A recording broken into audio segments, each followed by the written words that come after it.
Bonjour à tous, bonjour à toutes, soyez les bienvenus.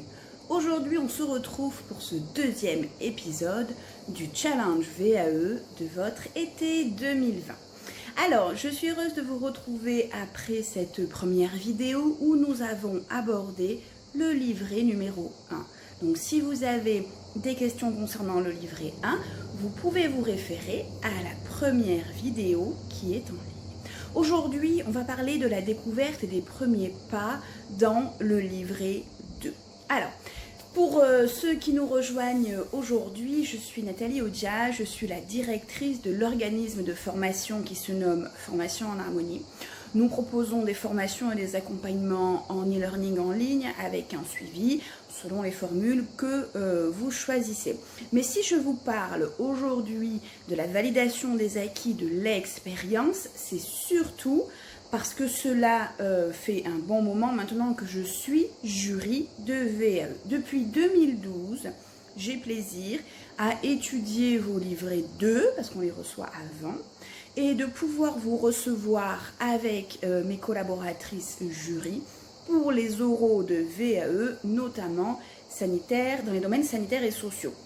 Donc, quand vous suivez des conseils, que ce soit un livre, une vidéo et autres, la première question à se poser, c'est est-ce que cette personne est une professionnelle de terrain? Est-ce qu'elle a exercé ce job? Et surtout, est-ce que la personne qui me propose son aide ou son soutien est effectivement jury de VAE? Alors, on va parler du livret 2 un peu plus en détail aujourd'hui et dans les autres vidéos.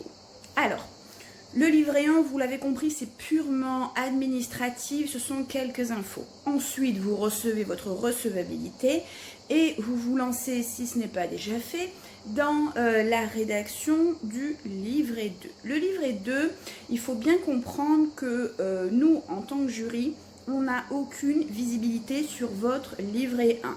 Le livret 1 est géré par des secrétaires, c'est purement administratif et on n'a aucun accès pour le voir et on n'a aucun moyen de contrôle ou quoi que ce soit.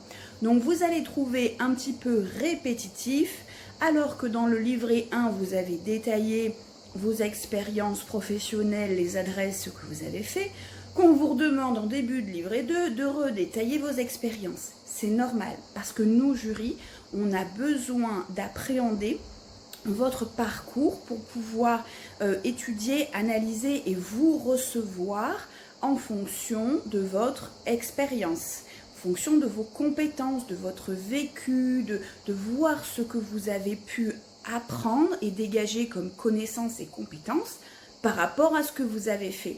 Donc oui, c'est répétitif le début du livret 2 par rapport au livret 1, mais parce que nous, jury, n'avons aucune visibilité et ne connaissons pas ce que vous avez mentionné dans le livret 1 pour obtenir votre recevabilité. Donc, pour débuter dans votre livret 2, moi ce que je vais vous conseiller, tout d'abord, c'est de mettre de côté un petit peu les modules. Oui, alors vous me dites, oui mais Nathalie, attendez, nous, le livret 2, c'est les modules, les modules, les modules. Non, non, mettez-les un tout petit peu de côté et vous allez commencer par le survoler, le lire, donc vous l'avez peut-être téléchargé ou imprimé. Mais voilà, d'abord, prenez connaissance un petit peu avec ce qui va être votre compagnon pour au moins 6 mois, si ce n'est 1 an, de vie. Vous allez élaborer, construire, compléter ce livret 2. Donc, prenez le temps de faire connaissance. Prenez le temps de lire ce qui va vous être demandé. Vous allez devoir présenter votre parcours professionnel, votre parcours associatif, bénévole ou autre.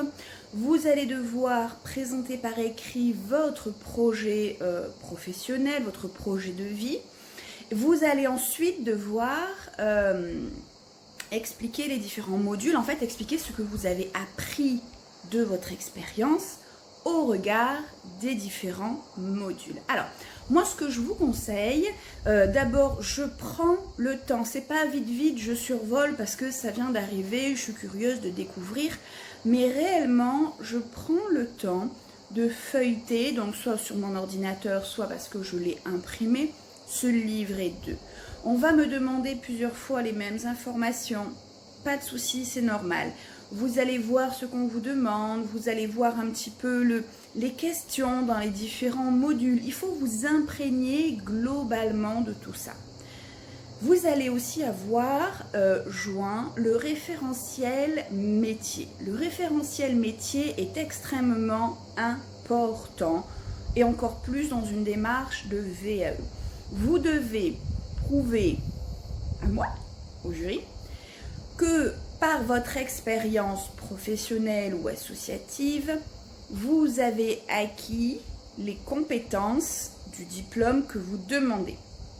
Donc, il est important de bien lire, de bien relire, de bien connaître les compétences métiers. Peut-être que vous n'avez exercé que dans un domaine d'activité de ce métier, pas de souci. Il y a des compétences que l'on appelle transversales, c'est-à-dire si j'ai la bonne démarche dans une façon de travailler sur ce point, le jury se dit il ou elle aura la même démarche sur cet autre point qui n'a pas été vu en théorie ou lors de l'emploi ou autre, et on peut valider une VAE sans que vous ayez fait et pratiqué tout ce qui correspond au métier. Donc si vous voulez, le référentiel métier doit vraiment, moi je vous conseille de l'imprimer et de commencer par surligner ce que j'ai déjà fait, acquis, vu. Donc vous pouvez vous mettre plusieurs couleurs pour ce que j'ai fait, ce que j'ai vu faire, ce que je sais faire, vraiment il n'y a pas de souci, c'est mon quotidien, je maîtrise et tout. Et ensuite, sur les compétences qui ne vont pas être surlignées, cherchez, demandez-vous s'il y a des parallèles avec des compétences que vous avez déjà fait. Tout simplement se dire que nettoyer je vais prendre un exemple d'un enfant qui arriverait aux urgences et qui aurait une blessure. Vous allez vous dire, moi je ne suis jamais allée à l'hôpital, nettoyer une blessure, un enfant qui est aux urgences, moi j'ai jamais été à l'hôpital, jamais travaillé là, je vais réfléchir. Par contre, je travaille en crèche. Et quand un enfant tombe dans le jardin, qu'il se fait mal, j'ai déjà pratiqué dans mes premiers soins le nettoyage de la plaie. Soit parce que c'était sans grande gravité, soit parce que c'était en attendant que les pompiers ou autres arrivent et on m'a demandé de nettoyer la plaie. Eh bien, si vous avez la bonne technique pour parler à l'enfant, le mettre en confiance, si vous avez les bonnes techniques d'hygiène, si vous utilisez les bons produits, si vous savez vous protéger au bon moment, si vous savez en gros ce qu'il faut dire, ce qu'il faut faire et que vous maîtrisez le fait de nettoyer la plaie d'un enfant qui est tombé dans le jardin en crèche, vous ferez exactement la même chose à l'hôpital, aux urgences, sur un enfant qui s'est blessé. Et ça, le jury se dira, on n'a pas besoin qu'elle passe par l'hôpital parce que si elle sait déjà le faire sur un enfant dans un contexte et qu'elle a les bons gestes, la bonne hygiène, la bonne pratique, elle aura cette même bonne pratique ailleurs. Donc, ce sont des compétences transversales. Et ça marche pour tous les métiers. Si vous savez faire la comptabilité d'une société, vous saurez faire la comptabilité d'une association, même si le statut n'est pas le même. Du moment que vous avez compris le principe, qu'on comprend que vous avez la rigueur et que vous saurez où trouver les petites différences parce que chaque statut est différent, on sait très bien que voilà, vous saurez vous adapter et que vous avez les bases et les connaissances suffisantes. Donc, le fait d'avoir ce référentiel métier sous les yeux, le fait de d'abord surligner au fluo toutes les compétences, le fait ensuite de chercher, quand vous allez après, au niveau des modules, chercher ce que vous allez présenter et autres comme activité, comme soins, comme expérience, comme toutes ces choses-là, retournez voir dans le référentiel métier et dites-vous, est-ce que ce que je vais présenter correspond au référentiel métier? Si ça ne correspond pas, dites-vous que vous serez hors sujet ou alors que ce que vous présentez n'est pas au niveau du diplôme que vous présentez et qu'il faut donc choisir autre chose à présenter dans ce module. Donc vraiment avoir sous la main ce référentiel métier et s'y référer pour en gros tout ce que vous écrivez. Bien sûr, il faudra vous assurer globalement que ce que vous avez relaté d'une manière générale dans votre livret reprend les grandes lignes du référentiel métier. Si dans le référentiel métier, il y a une 50aine de compétences et que dans votre livret, vous n'en exploitez que 2, dites-vous bien que ça va être compliqué pour le jury d'évaluer toutes vos compétences et vous pourriez être invalidé non pas parce que c'est faux, mais parce que le jury n'a pas eu suffisamment de matière pour évaluer si vous avez ou non les compétences requises au regard du diplôme et du référentiel métier. Donc ce référentiel métier, il est très très important. Donc quand j'ai mon livret 2, quand je débute dans mon livret 2, d'abord je vais lire dans sa globalité mon livret en prenant le temps de voir ce qui va m'être demandé, des questions, des tournures de phrases. Et ensuite j'imprime le référentiel métier. Et vraiment, je passe du temps sur le référentiel métier déjà pour répertorier ce que je sais faire, ce que j'ai vu, ce que je maîtrise et autres. Et bien vous imprégner à chaque fois, dites-vous qu'à chaque fois que vous allez vous remettre sur votre VAE, prenez 5 minutes pour relire le référentiel métier, pour bien vous mettre dans le bain, dans l'esprit, dans l'attitude de ce que le jury va attendre.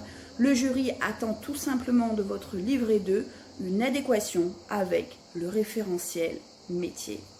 Donc je vous laisse aller imprimer votre référentiel métier pour pouvoir commencer.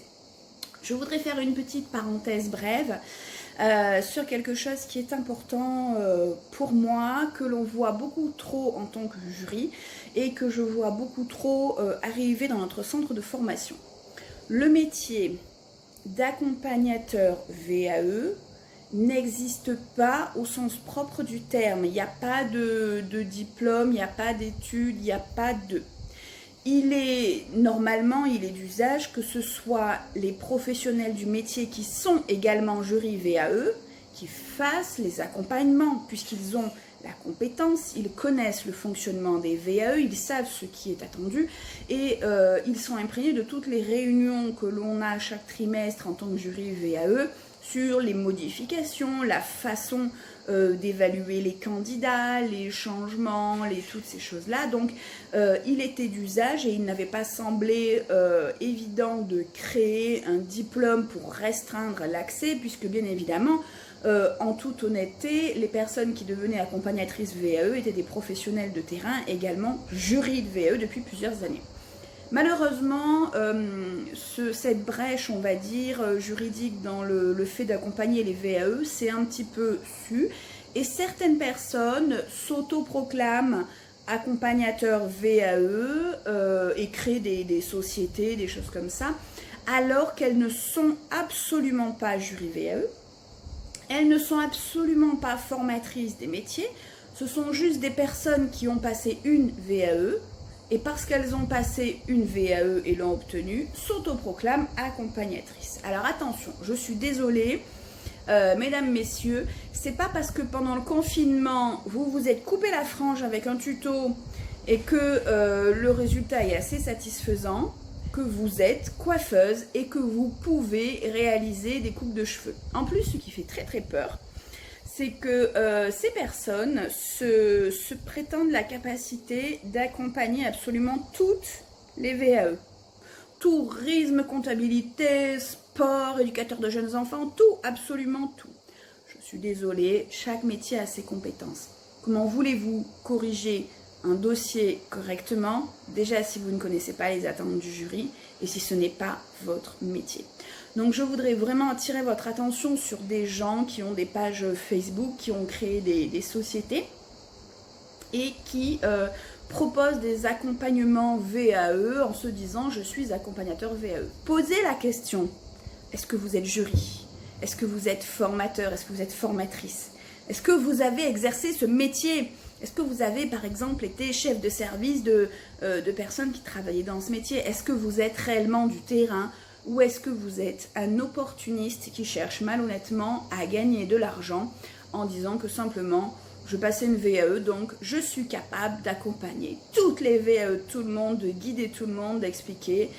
Non, je suis désolée, c'est un petit peu plus délicat que cela, que d'accompagner les VAE et de permettre à chaque personne de pouvoir exprimer le meilleur de ce qu'elle a appris et de faire ça au regard de ce que les jurys attendent. Donc faites attention à vous. On a malheureusement beaucoup de clients, de clientes qui arrivent chez nous en pleurs en nous disant « Oh, j'ai été chez une telle, elle nous fait des beaux discours, mais en fait, je me suis présentée à l'oral, ça a été une catastrophe, j'ai vraiment l'impression, je dis bah oui, mais parce que cette personne n'est pas jury, n'est pas formatrice, c'est juste qu'elle a passé elle-même sa VAE. Et je pense que cela ne lui permet pas d'accompagner absolument tout le monde et toutes les VAE. Donc, faites attention à vous. Prenez soin de vous et accompagnez-vous de vrais professionnels. Après, l'accompagnement n'est absolument pas obligatoire. Mais ce que je veux vous dire, c'est que ces personnes-là vous feront prendre un mauvais chemin et vous conduiront très souvent à l'échec. Ou du moins, si vous réussissez, ça sera par vous-même et pas par leur aide.